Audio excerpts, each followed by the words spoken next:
Jaya Radha Madhava Kunja Bihari.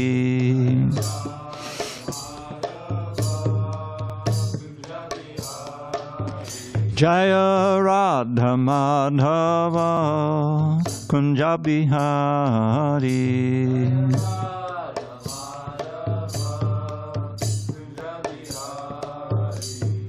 Gopi Jana Vallabha Girivardhari.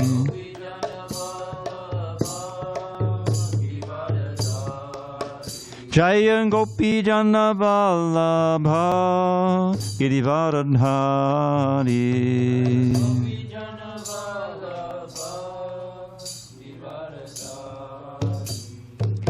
Yashodanandana Brajajana Ranjana. Yashodanandana Brajajana Ranjana. Yamuna Tira Vanachari. Yamuna Tira Vanachari.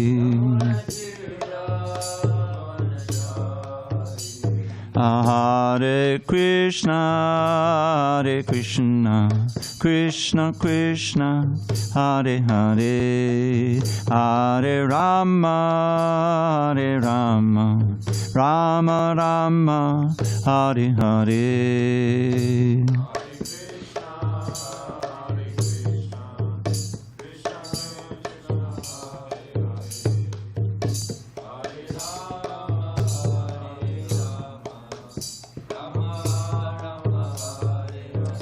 Hare Krishna, Hare Krishna, Krishna Krishna, Hare Hare, Hare Rama, Hare Rama, Rama Rama, Hare Hare. Krishna, Hare Krishna.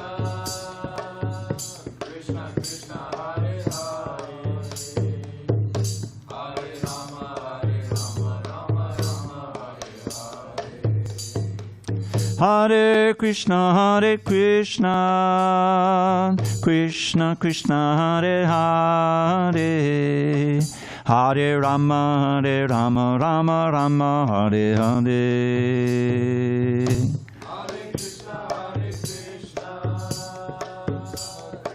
Hare Krishna, Hare Krishna, Krishna Krishna, Hare Hare, Hare Rama, Hare Rama, Rama Rama, Hare Hare. Jaya Radha Madhava Kunja Bihari.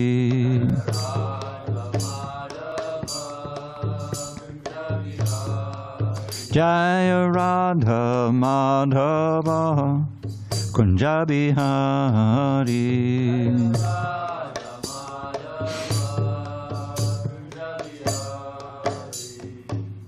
Jai Om Vishnupad Paramahansa Parvajikacharya Ashtavacharya Shri Srimad, His Divine Grace, Srila A.C. Bhaktivedanta Swami Prabhupada Ki Jai. ISKCON BBT Founder Acharya Srila Prabhupada Ki Jai. Jai Om Vishnupad Paramahansa Parvajikacharya Ashtavacharya Shri Srimad, His Divine Grace, Srila Bhakti Siddhanta Saraswati Thakur Ki Jai. Ananta Koti Vaishnavinda Ki Jai. Namacharya Srila Haridas Thakur Ki Jai. Srimad Bhagavad Gita Ki Jai. Samaveda Bhaktivinoda Ki Jai. All glories to the assembled devotees. All glories to the assembled devotees. All glories to the assembled devotees. All glories to Shri Guru and Gauranga. Okay. Om Namo Bhagavate Vasudevaya. Om Namo Bhagavate Vasudevaya. Om Namo Bhagavate Vasudevaya.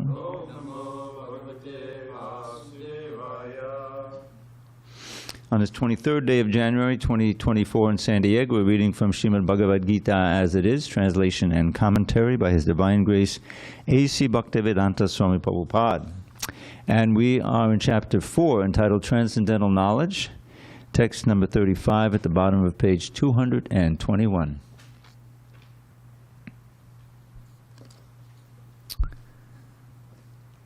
Yaj Gyatva Napunar Moham Evam Yasyati Pandava Yena Bhutani Asheshani Drakshasi Atmani Ato Mahi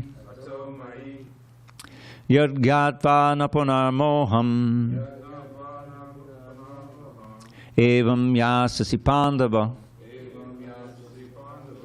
Yena Bhutyan Yasheshani Drakshasyaatman Hyato Mahi Yaggyatva Napunar Moham Evam Yasasi Pandava Yena Bhutyan Yasheshani Drakshasyaatman Hyato Mahi Yadgyatva Napunar Moham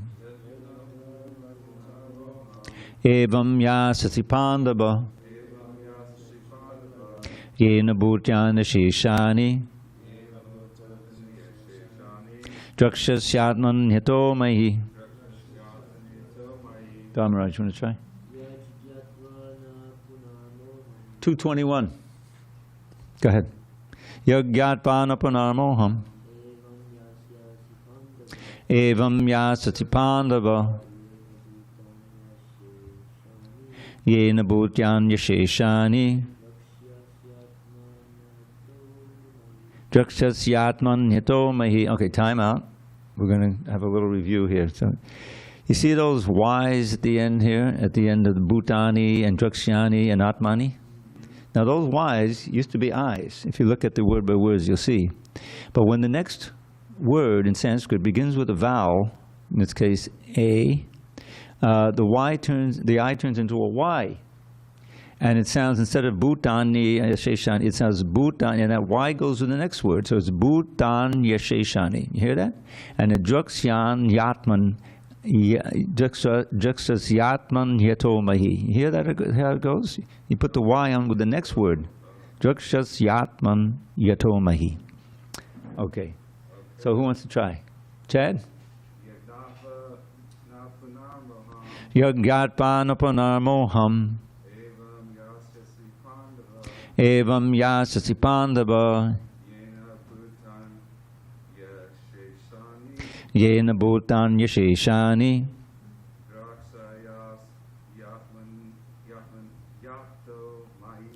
Drakshasyaatman Hyato Mahi. Anyone else? Okay.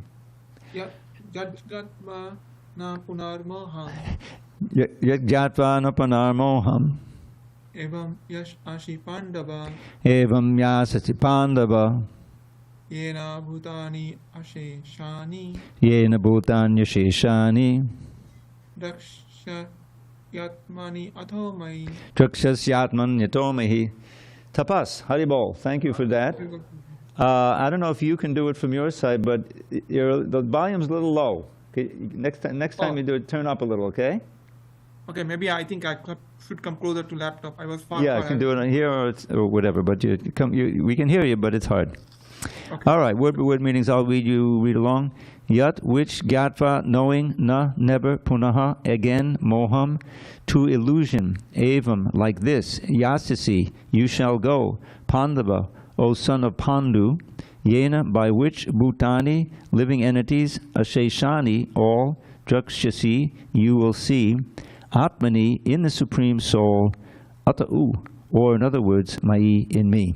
Now the translation of this is going to talk about what is experienced in the last verse. So I'm going to read the last translation to 34. O Arjuna, Krishna says, just try to learn the truth by approaching a spiritual master. Inquire from him submissively and render service unto him. The self-realized soul can impart knowledge unto you because he has seen the truth. And then in 35 he says, having obtained real knowledge from a self-realized soul, you will never fall again into such illusion. For by this knowledge you will see that all living beings are but part of the Supreme, or in other words, that they are mine. Purport. The result of receiving knowledge from a self-realized soul, or one who knows things as they are, is learning that all living beings are parts and parcels of the Supreme Personality of Godhead, Lord Sri Krishna. The sense of an existence separate from Krishna is called Maya. Ma, not, ya, this. Some think that we have nothing to do with Krishna, that Krishna is only a great historical personality, and that the Absolute is the impersonal Brahman. Factually, as it is stated in the Bhagavad Gita, this impersonal Brahman is the personal effulgence of Krishna. Krishna, as the Supreme Personality of Godhead, is the cause of everything. In the Brahma Samhita, it is clearly stated that Krishna is the Supreme Personality of Godhead, the cause of all causes. Even the millions of incarnations are only his different expansions. Similarly, the living entities are also expansions of Krishna. The Mayavadi philosophers, these are impersonalists, the impersonalist Mayavadi philosophers wrongly think that Krishna loses his own separate existence in his many expansions. This thought is material in nature. We have experience in the material world that a thing, when fragmentally distributed, loses its own original identity. But the Mayavadi philosophers fail to understand that absolute means that 1 plus 1 is equal to 1, and that 1 minus 1 is also equal to 1. This is the case in the absolute world. For one of sufficient knowledge in the absolute science, we are now covered with illusion, and therefore we think that we are separate from Krishna. Although we are separated parts of Krishna, we are nevertheless not different from him. The bodily difference of the living entities is Maya, or not actual fact. We are all meant to satisfy Krishna. By Maya alone, Arjuna thought that the temporary bodily relationship with his kinsman was more important than his eternal spiritual relationship with Krishna. The whole teaching of the Gita is targeted toward this end, that a living being, as Krishna's eternal servitor, cannot be separated from Krishna. And his sense of being an identity apart from Krishna is called Maya, which means illusion. The living entities, as separate parts and parcels of the Supreme, have a purpose to fulfill. Having forgotten that purpose since time immemorial, they are situated in different bodies, as men, animals, demigods, etc. Such bodily differences arise from forgetfulness of the transcendental service of the Lord. But when one is engaged in transcendental service through Krishna consciousness, one becomes at once liberated from this illusion. One can acquire such pure knowledge only from the bona fide spiritual master, and therefore avoid the delusion that the living entity is equal to Krishna. Perfect knowledge is that the Supreme Soul, Krishna, is the supreme shelter for all living entities, and giving up such shelter, the living entities are deluded by the material energy, imagining themselves to have a separate identity. Thus, under different standards of material identity, they become forgetful of Krishna. When, however, such deluded living entities become situated in Krishna consciousness, it is to be understood that they are on the path of liberation, as confirmed in the Bhagavatam, Srimad Bhagavatam 2.10.6, Muktir hidvanyata rupam swarupena vivastitihi. Liberation means to be situated in one's constitutional position as an eternal servitor of Krishna, Krishna consciousness. Om Jnana Timirandasya Jnanandjana Shalakaya Chakshur Unmilitam Mena Tasmai Shri Gurave Namaha. I was born in the darkest of ignorance, but my spiritual master Srila Prabhupada opened my eyes with the torchlight of knowledge. I offer my humble obeisances unto him and all members of Sri Parampara.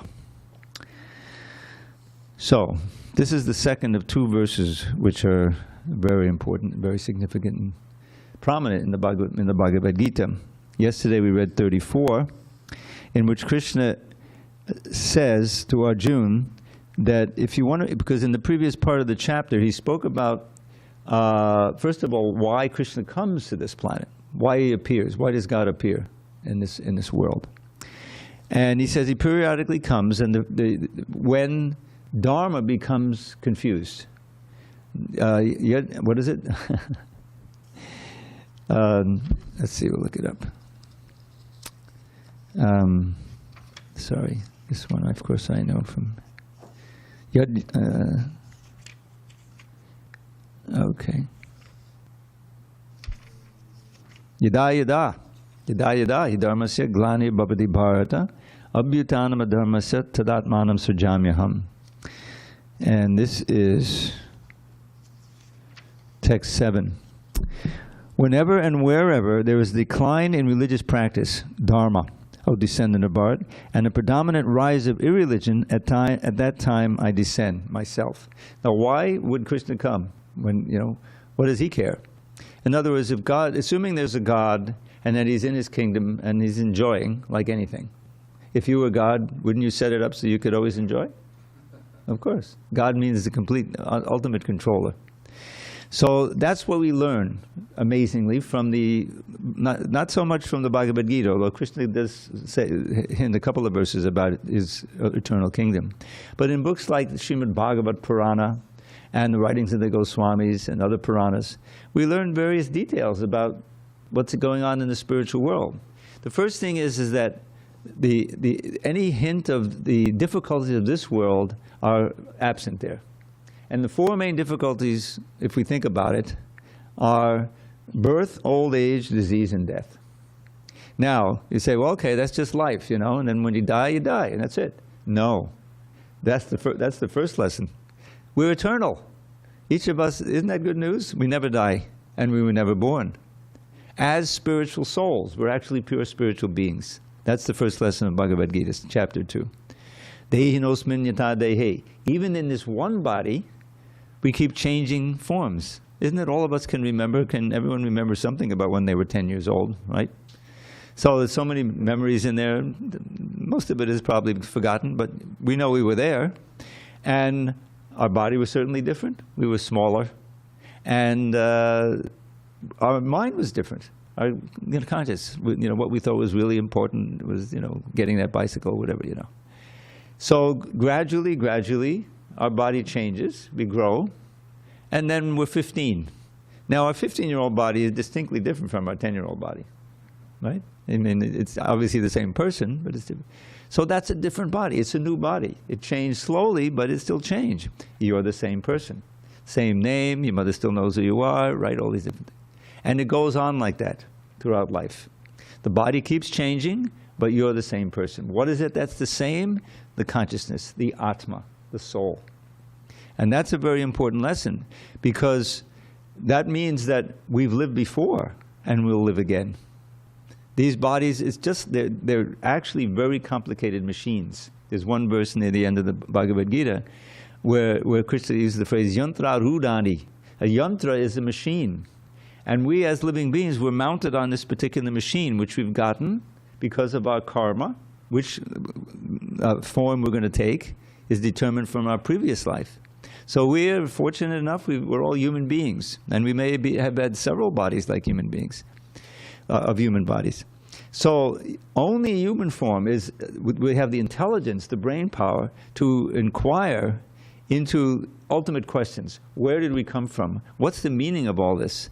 Is there a way to, is there a God? Is there a source of everything or not? Hare Krishna, welcome. We're on page 221. So Krishna explains at the beginning of this chapter that he comes because he's our eternal Father. He says that in the 14th chapter. He says, Sarva yoni shikontiya murti eksambhavande tasam brahma mahajoni aham bija padakpita. A bija is a seed.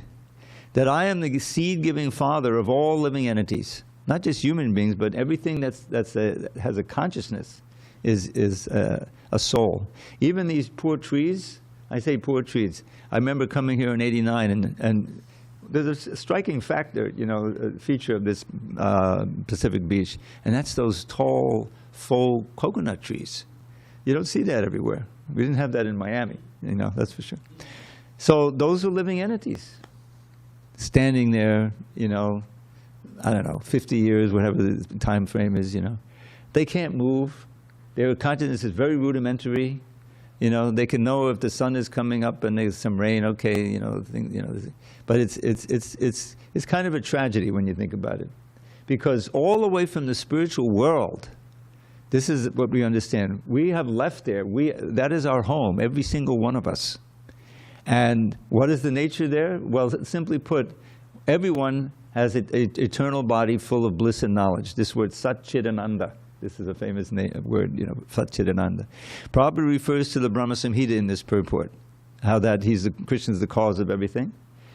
This was a book that was brought back from South India by Chaitanya Mahaprabhu. He's the father of this movement, actually. He started this congregational chanting. There's a lot to be said about him. But so he brought this one chapter of the book, actually, chapter 5. The very first verse is what Prabhupada is referring to. Ishwarak Paramak Krishna, Satchid Ananda Vigraha, Adir Govinda, Sarva Karana Karanam. This is like a definition of God. The first thing is Ishwara Parama Krishna. Now Ishwara means a controller. Now each of us is a little controller. We can control our little space, you know, that we're living in, or an apartment, or some of us have, you know, millions or even billions of dollars and we can control it. But it's a time limit, the time limit of the body. After we leave the body, who knows where we're going? But we're not going to have those millions or billions or whatever. But each of us has, even a little child, you know, he has his little corner of the that he can control for a little while till his mother says, come to dinner, you know, like that. So there's controllers, and then there's other controllers of those controllers, right? Just like, you know, human beings, we think we can control, you know, nature, but we're finding out nature is really powerful with the climate change and everything. You know, these storms come and the earthquakes come and you can't do anything about it.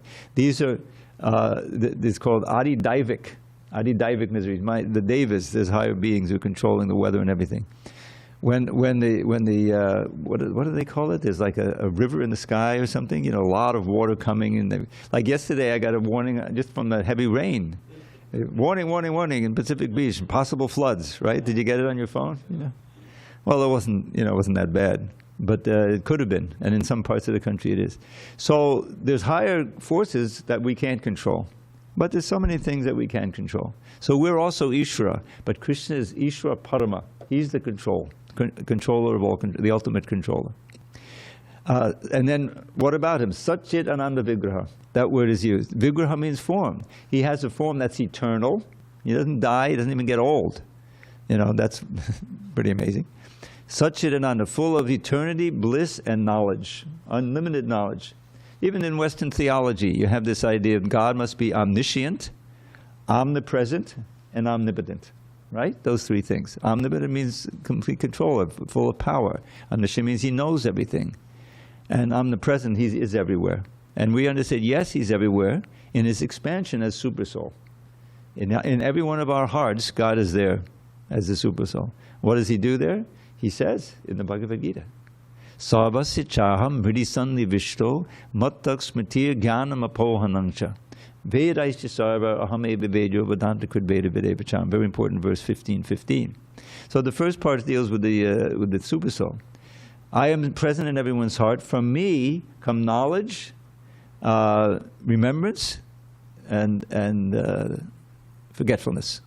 The forgetfulness can be a lot of mercy. Can you imagine if we could remember our last death and all the ones before that?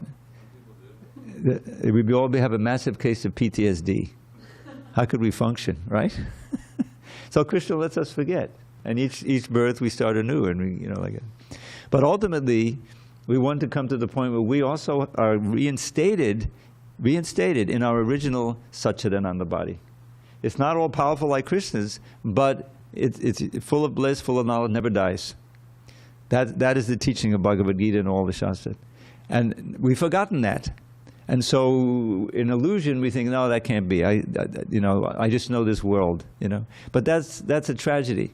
The meaning of human life, the purpose of human life, is to inquire into these absolute questions. There's a book called the Vedanta Sutra. Now, Srila Prabhupada's name is Bhakti Vedanta. There's a reason for that. Bhakti Vedanta means the end. Anta means end, Veda means knowledge. So the end of all knowledge, the culmination of all knowledge is bhakti. Bhakti means loving devotional service to God in exchange. What is it in this world that gives us some pleasure? It's rasa. Many times we engage in like a rasa with impersonal things. There's some, we're consuming some food or something, But really what's deeply pleasing, if you can get, is personal rasa. A mother and child is the purest kind of selfless love in this world.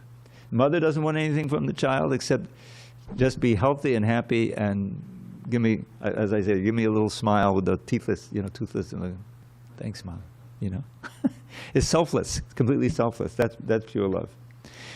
And as you grow up, also your relationships are what make life living, like livable, right? So that culminates, the ultimate relationship we can have is relationship with God. It doesn't end. There's a certain rasa there. And it's all based on love. I was listening to a lecture today, and Prabhupada was talking about how Krishna, the very word Krishna, means love, ultimately. Because Krishna means all attractive. You see? And what's more attractive? Not just that something that you want to enjoy, but that reciprocates with your loving exchange. And so Krishna, being omnipotent, being infinite, he can reciprocate with every single living entity. And that's our perfection. That is our Satchidananda. So the beginning of there's the Vedic literature is vast. Like the Vedas, you probably heard of the 4 Vedas and the Upanishads, and there's Puranas and like that. And also books like Mahabharata, the great histories, mainly 2 of Mahabharata and Ramayana. Ramayana, Lord Ram's, passing. So what's the essence of it? What's the end of it all? Vedanta. The Vedanta Sutra. Sutra means little aphorisms, Sanskrit aphorisms that are very terse, and they need commentary. So the first one says, Atato Brahma Jigyasa. Pretty short. What does it mean, Dharma? You remember? Having attained the human form of life and into? Yes. Thank you. He grew up in the movement. He's very fortunate. So, yes, Atato, now therefore, now how do you begin a book with the word therefore? It's pretty far out, right? It's understood that you've read all these other books, and you're still looking for the ultimate knowledge. So now, therefore, as a human being, Brahma Jigyasa. This word Jigyasa means inquire. When you think about it, this is what life is all about. We're looking here and there, sending our consciousness and our attention here and there, trying to glean some understanding how we can enjoy, or how we can avoid trouble, right?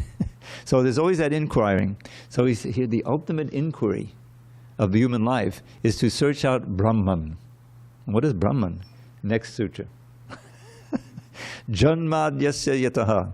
Call it terse? It's terse. Janmadyasya yataha. Janma means birth or creation. Adi is in there, means etc. It means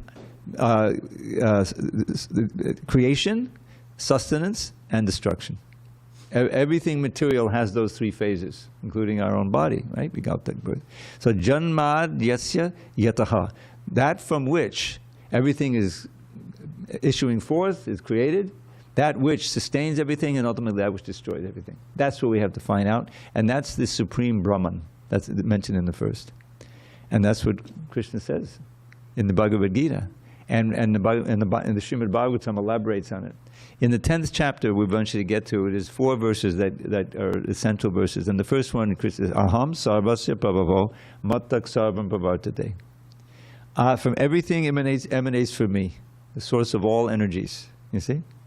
And Aham sarva mattak sarvam, from me everything comes. The wise who understand this worship me with all their hearts.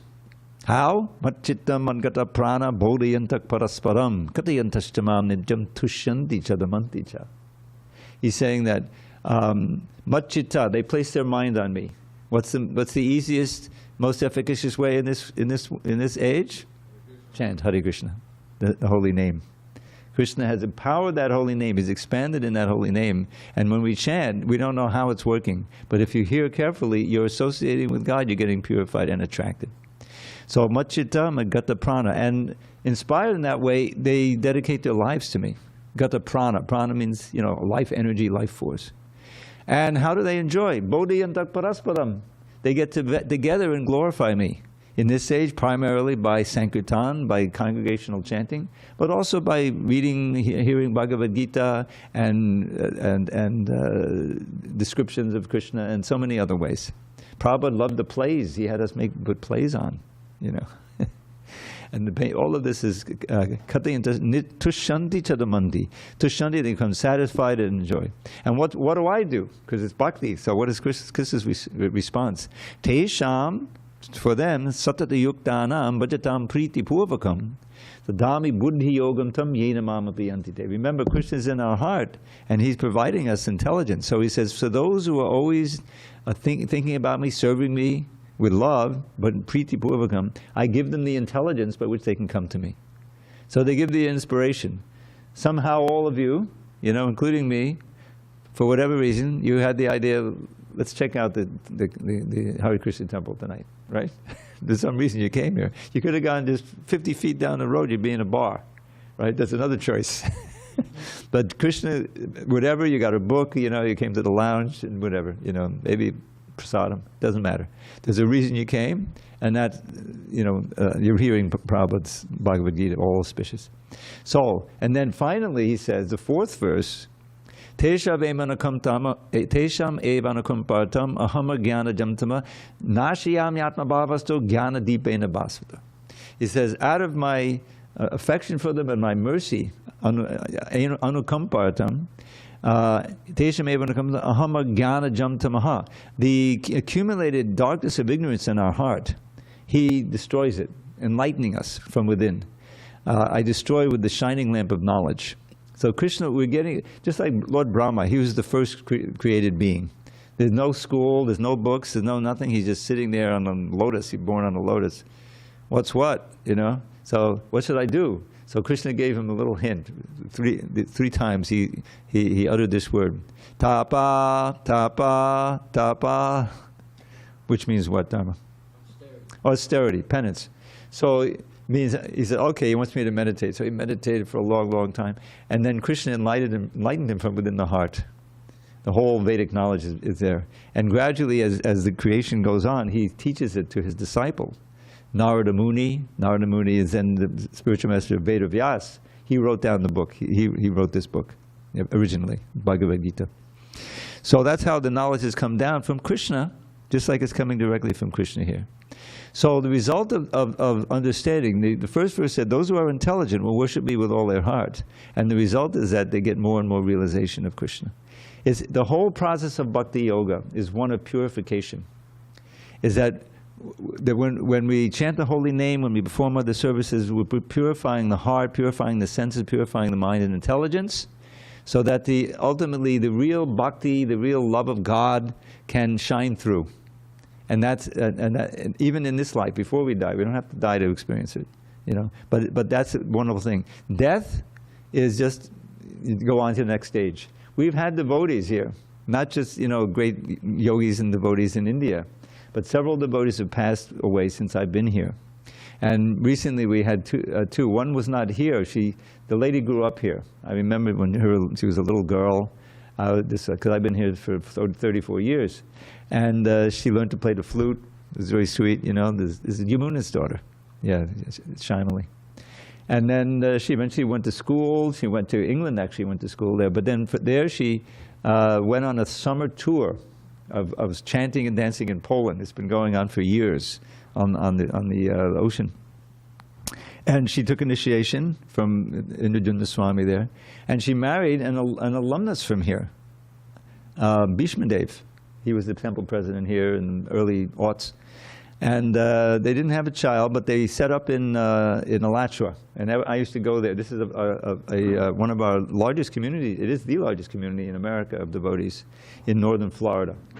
And I would visit there twice a year, and I would see them. I would go to lunch, and it was nice, have nice pictures. And then tragically, she was only late 30s, and she came down with cancer.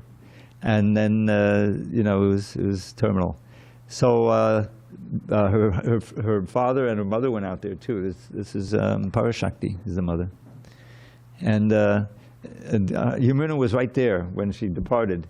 And she had been getting calls from her spiritual master. He's in Vrindavan, 10,000 miles away, and he's talking to her and spending, I think, an hour at a time, you know, encouraging her and reading to her and so forth, which is very merciful. And then Yamuna recounted when the time came, it was just like she was so relaxed and so at peace.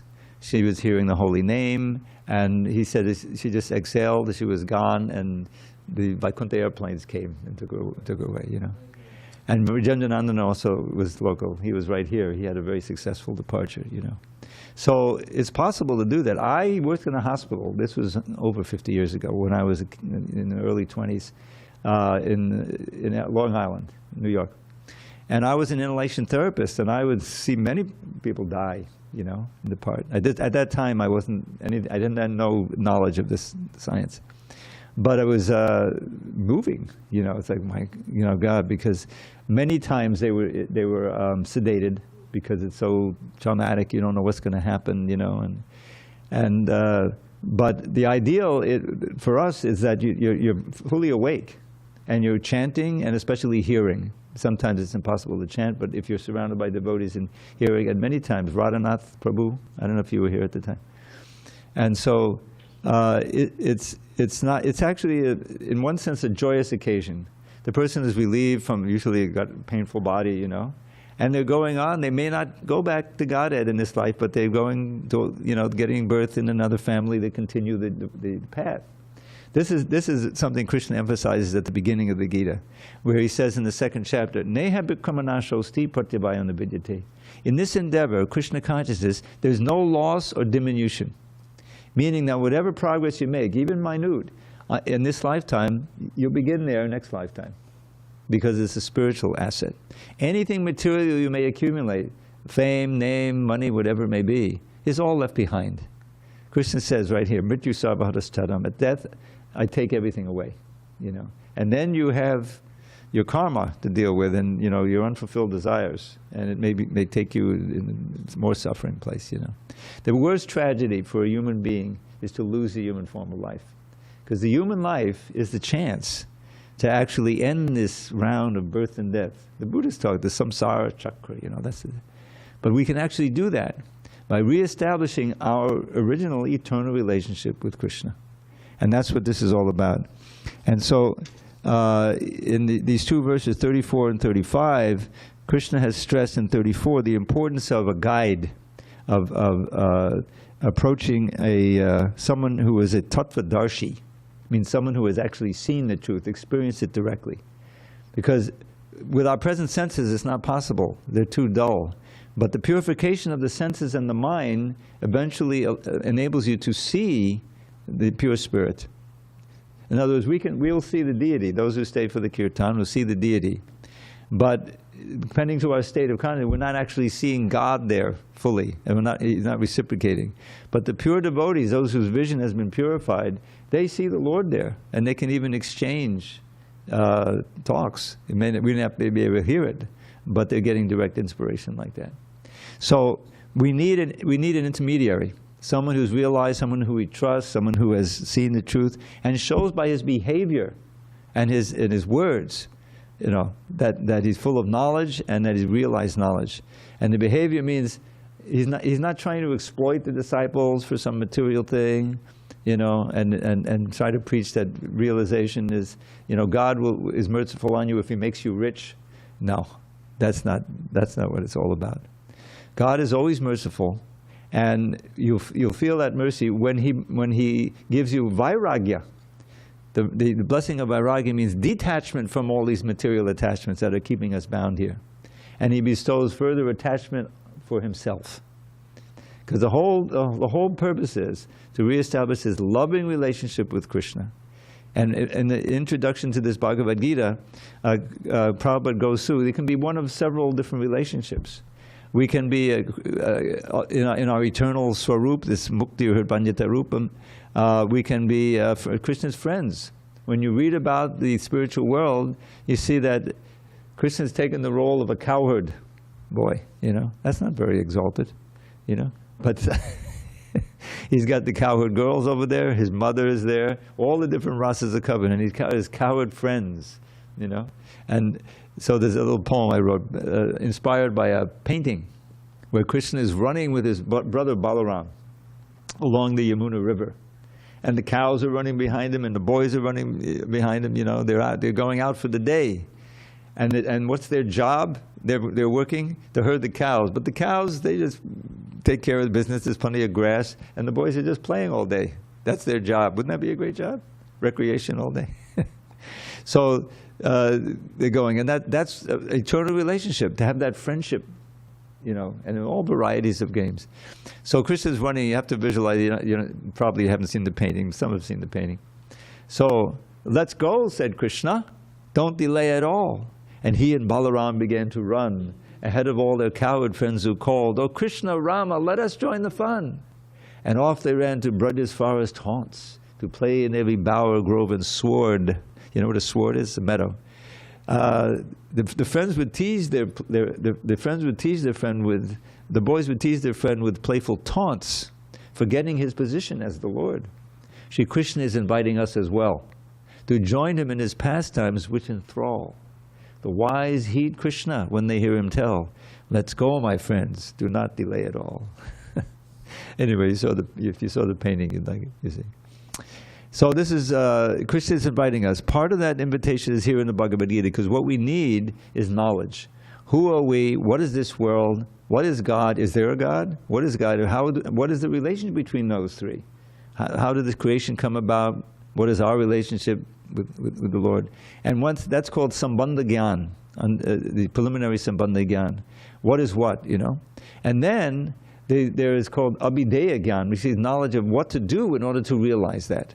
In order to come out of the darkness of ignorance and into the light of pure knowledge, you know. And that's the process that we go through. Like in any discipline, you want to achieve some goal, then there are certain do's and don'ts. I learned when I was a kid several instruments. So I had teachers, you know. If you want, I was learning how to play the flute. So I was about 20 at that time. And so there was a teacher I went to. It was like $5 an hour, you know, which is nothing today. And I, you know, he said, "No, hold it this way, you know, and you blow this, you know, this way." So at first I couldn't hardly make a sound, you know, but I was following instructions, and gradually I was able to get some sound out of it, you know. And after a while, I was playing on the streets of New York, a busker. You know what a busker is? Someone who plays an instrument or sings, has a little hat out, you know, and asks for donations. I did that a couple of times. But so then, you know, and if you persevere, you want it. You want that goal, you know. There's Sambandha. How do you do it? Or what's the relationship? What's going on? Then there's Abhideya. Here's how to practice. And then there's Prayojana, the goal. In this case, was become proficient as a player. You know, there's always have a goal. And then you can enjoy the fruits of that goal. You become expert or whatever, you know, like that. But materially, it's always limited. You may get this a goal that seems very valuable and, you know, you're prestigious and everything, but it's temporary. That's the thing about this material world. Everything is temporary. But we are eternal. So there's a tension there. As eternal beings, we want eternal happiness, we want eternal security, all these things, but it's not available on the material sphere. So we need to transcend, use the material body to come to the point of transcending the material body and not having another one. So once you're clear on the goal and you have good instruction, and association is important, is essential actually, then you have a possibility of actually making advancement. And that's what this movement is all about. But the knowledge is important, and that's why reading Prabhupada's books is so important, because you're getting the association from a realized soul. He himself is the Tattvadarshi that's mentioned in this, you see, and in this verse, Jnaninas Tattvadarshinaha. So he can be all of our gurus. Guru, there's different kinds. One is called the Shiksha Guru, one who gives instruction. And his perfection is if he doesn't change anything, if he doesn't distort, but rather makes the message more available in different ways, you know, for the particular time, place, and circumstance. But the Diksha Guru also is the Shiksha Guru, but he can also give initiation and take vows, and take your vows, you know, like that. So that's what, and then what will be the result? Krishna says in the verse we read today, Having obtained knowledge from such a self-realized soul, you will never fall again into such illusion.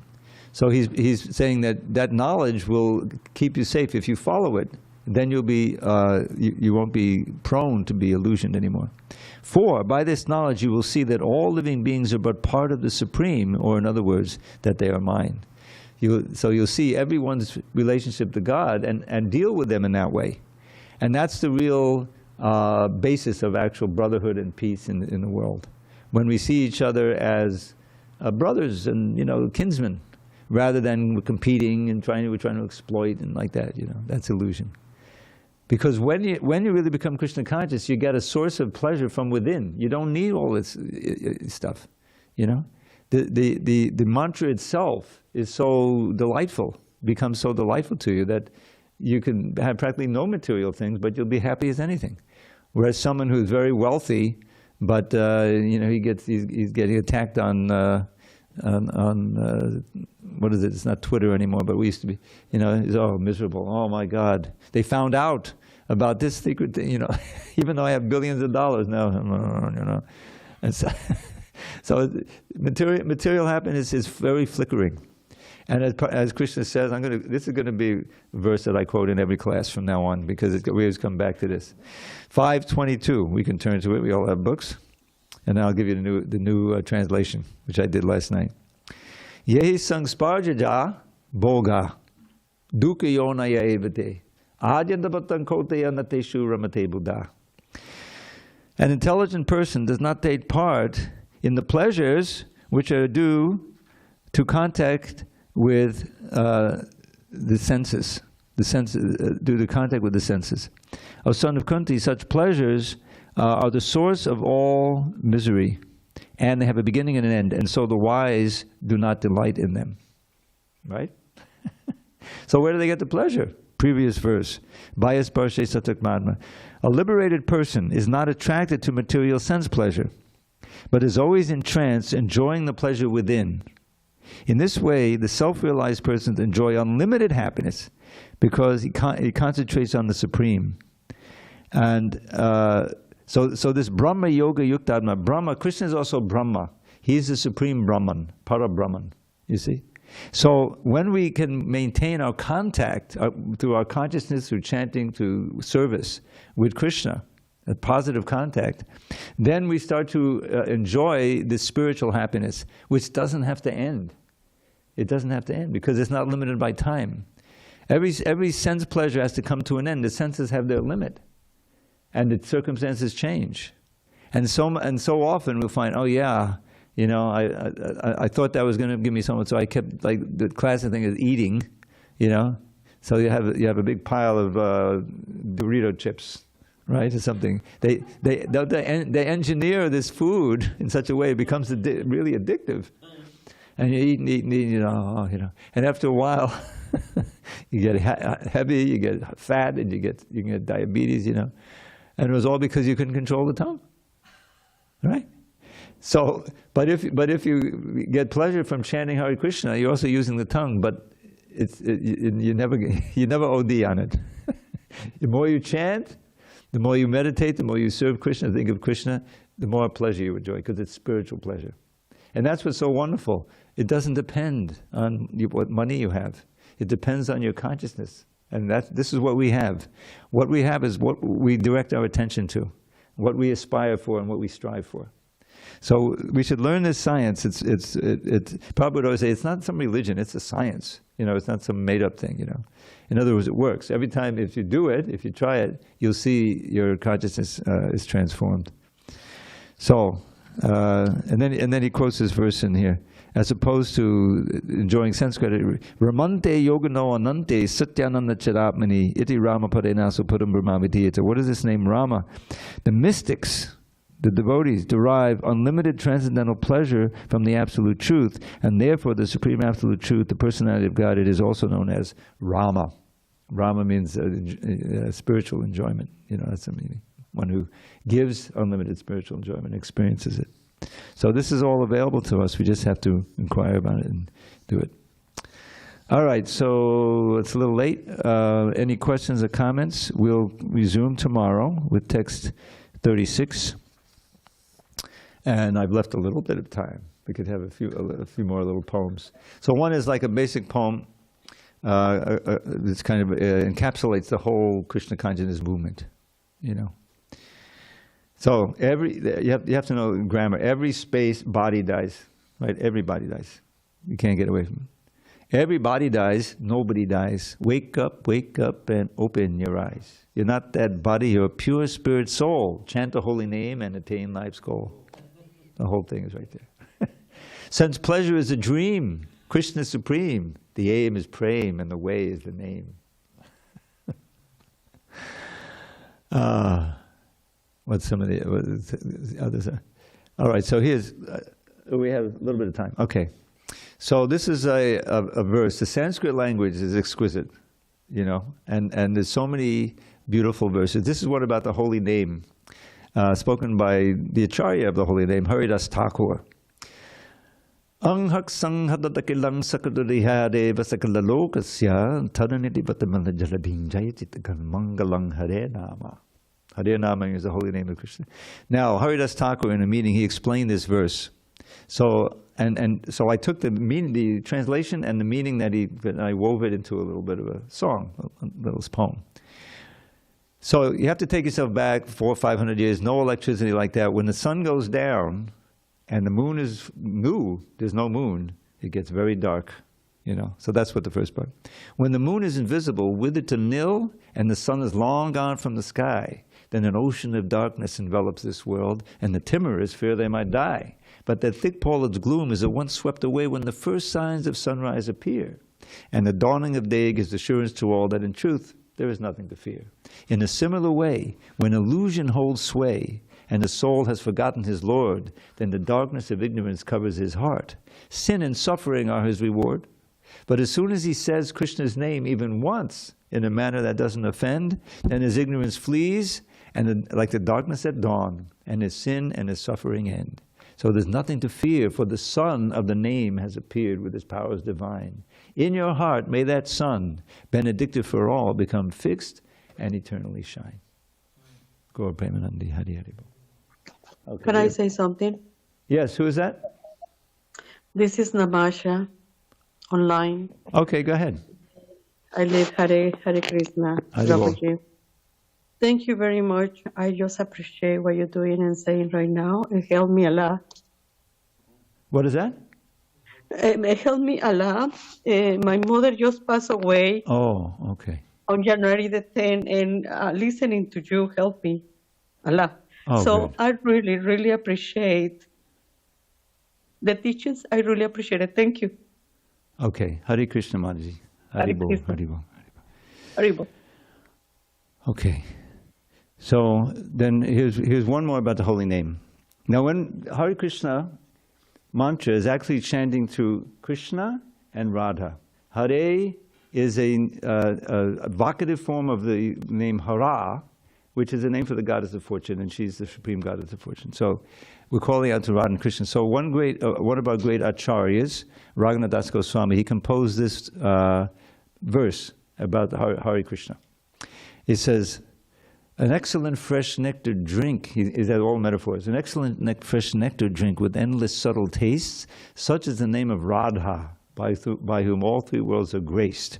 Condensed milk that is wonderfully delicious, thick and sweet, such as the name of Krishna, in whom all attractions meet. Now mix those drinks, O thirsty tongue, and add the cooling, fragrant spice of love, a prize the wise will try to buy at any price. And then at every moment drink this beverage most fine, and make my heart supremely blissful, peaceful, and divine. So on that note, we'll adjourn and gather for the nice kirtan, going to be led by our friend Ram Vilas Prabhu. Srila Prabhupada Ki Jai. And tomorrow, same time, same station, we will come together. By the way, I found out how this blue one became red. Abby. Abby said this matches my style more than the blue, the red, fiery. I didn't think it was so fiery. Maybe it's because she thought it was more saffron color. No.